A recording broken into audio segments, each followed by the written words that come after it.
Welcome back, everyone. I'm sorry for the delay. I was sick last week, and so I didn't get my next session of our sew-along filmed, but I'm going to catch you up today. There's quite a bit of work to do today because we're making this garden block. You've made all the individual elements, the daisies, the tulips, and the hydrangea blossoms, and then we're just going to put them together in the two different garden blocks. So to start with, we're on page 9 of the pattern, Garden Block Assembly. And first of all, we'll take the little diagram shows you exactly what pieces you need to add to the unit already. So we had the tulip block already done, and we've added a piece on top, a 1.5 by 4.5, because it's listed right on the pattern. And now we're going to sew the one on the bottom, and that will complete block A. So I'm going to sew this on. So now block A is all completed, and you need to make 2 of these units because we're making 2 garden blocks. So I've gone ahead and done most of the rest of the blocks, and I can show you those right here. I've got block A. Block B, you can see, has a different size on the top, and you'll just follow the diagrams. They'll tell you exactly what piece to put on. This one has, block C has a piece on the bottom and a small piece on the top, just like that. This happens to be block I, has all of the hydrangea blossoms joined with some extra pieces of white, and those are all on the diagram. So on page 10, it tells you how to do the rest of the units and the sizes of the extra fabrics that will go in. So Daisy D, for example, well, let's do Daisy G, for example, so that you can see. I've got the 9.5 inch by 2.5 inch piece on the top, and then I put a sewed a piece of 2.5 by 5.5 on each side of my flower. And then I sewed my flower leaves together with the white pieces and the hydrangeas with the white pieces as listed on the diagram. And then join those units together to create the full unit. So it's easy to do. You just follow the diagram.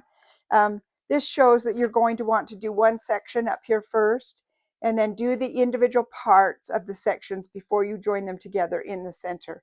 And as I said before, make sure that you turn your leaves so that the base of the leaf is in the center, so that when you put your rickrack on, your leaves will be attached to your stem. So go ahead and make 2 of each of those listed on page 9. It's got the tulip blocks. And then on page 10, the daisy block is D, another daisy block is E and F, and then a daisy unit G, which has some hydrangea blocks in it as well. Make sure as you're putting these together that you orient the leaf sections so that they're just exactly like the diagram. That way they'll be attached to the stems when you add the rickrack.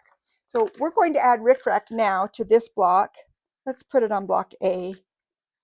And what I've done, I've cut a length of rickrack, and it's just going to go right on here like this.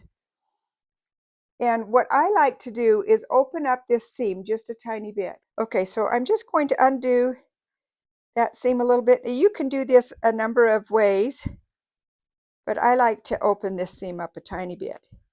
Okay, if you want, you can fold the top of your rickrack so that you have no raw edges underneath like this, and just attach it right to the tulip. Or you can do what I'm doing. I like to stick it right into this seam so that I have no raw edges, and then this will be going down this seam. So my rickrack will cover that seam and go all the way down to the bottom of the block. I'm going to use a bit of apple glue here. So I've got my apple glue. I'm going to just put a little drop of apple glue going down this seam right here. So I'm just going to apply my little rickrack right there, going down to the bottom of the block. Now I cut this is the last little piece of rickrack I had, so it doesn't go quite to the end, but you will put yours all the way down off of the end of the block. So, and when you glue rickrack, because it has a polyester blend, it doesn't stick as well. So I usually put something on it and wait a minute for that to dry completely. and that way it will stick. Otherwise it kind of pulls off. So I've got my rickrack glued on. Pretend it went all the way off the end of the block. And then I'm just going to take a stitch and go right down the center of my rickrack. I'm just using a straight stitch, and I'm going to use white thread just so that you can see it, but you'll want to use a matching green thread.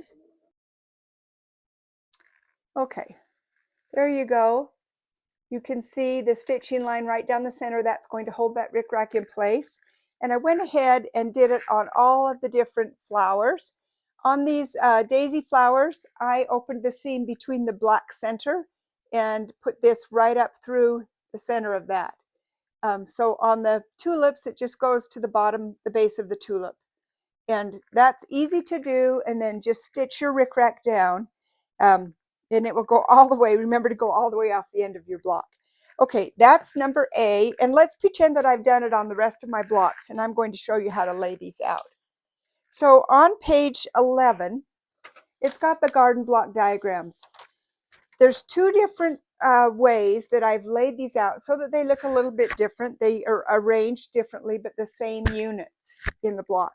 And I've used this bottom one at the top of my quilt. You can do whichever way you want.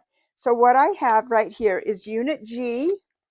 So let me get a unit G here. This is my unit G, and it will go right here. See that? Pretend I already have the rickrack done on it. Or you can wait until you put your block together to do the rickrack. That's fine too. So we're going to start right here with item G, or unit G, and it's right here.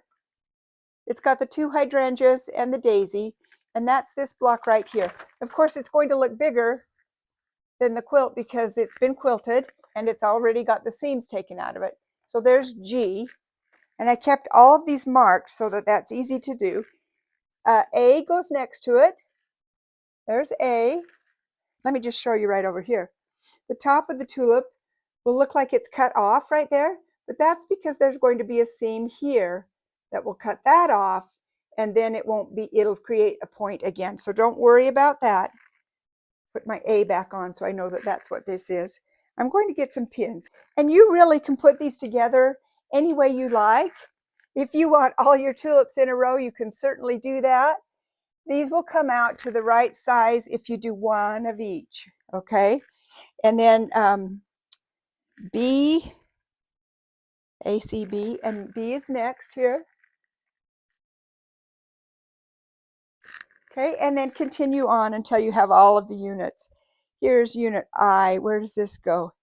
This is the one with all the hydrangeas. So cute. That goes right there. And then as you lay them out, just go ahead and sew the seam between the units until you've created your garden block. Remember, you're making two garden blocks and they have the different configurations. So like I said, the bottom one is the one I've used on my upper block, and this upper one I used on the bottom of my quilt. But you can put them together any way you like. And that is creating the rickrack on your flowers as stems. We'll finish that off. So that's just doing the garden block. It's quite a bit of piecing just to get the pieces all together, but it's easy to do because you've got your units all ready to go. Okay, when your garden blocks are all pieced together, they should measure 48.5 inches long, and they will be 13.5 inches tall. Okay, and make sure as you're putting them together that you don't start going downhill, like putting this block and this one going a little bit down and this one a little bit down. That's easy to do if you sew things together in a row. And so I found that it's easier to avoid that if you sew two blocks together and then two blocks together and then two together and then sew those units together. You'll get less of that downward spiral. All right, get all your units together and the rickrack on your flowers for stems. If you choose to use bias tape for your stems, you certainly can do that, but you'll have to stitch the edges down. And then we're ready to assemble the whole quilt next week. See you then.